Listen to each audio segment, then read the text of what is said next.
నిన్న శాసనసభలో BRS party శాసనసభ్యులు జగదీష్ రెడ్డి గారిని సస్పెండ్ చేసిన విషయం మనందరికీ తెలిసిందే. దాని విషయంలో దయచేసి మీరు పునఃపరిశీలించి జగదీష్ రెడ్డి గారిపై పెట్టిన సస్పెన్షన్ను ఎత్తివేయాలని చెప్పి అప్పీల్ చేస్తూ ఉన్నాం. జగదీష్ రెడ్డి గారు ఎక్కడ కూడా మీ పట్ల అమర్యాదగా కానీ ఏకవచనాన్ని కానీ సంబోధించలేదు. మీరంటే మా అందరికీ కూడా ఎంతో గౌరవం. మా నాయకులు కేసీఆర్ గారు కూడా మీ ఎన్నిక జరిగినప్పుడు ఏకగ్రీవంగా మీ ఎన్నికకు సహకరించినటువంటి పార్టీ బీఆర్ఎస్ పార్టీ.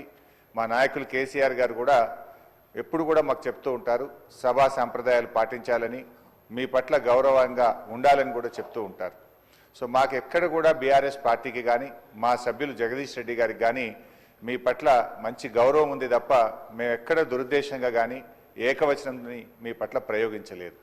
అందువల్ల మాకు కూడా, ఎందుకంటే నిన్న జగదీష్ రెడ్డి గారికి మీరు మైక్ ఇచ్చుంటే వారికి చెప్పుకునే అవకాశం ఉండేది.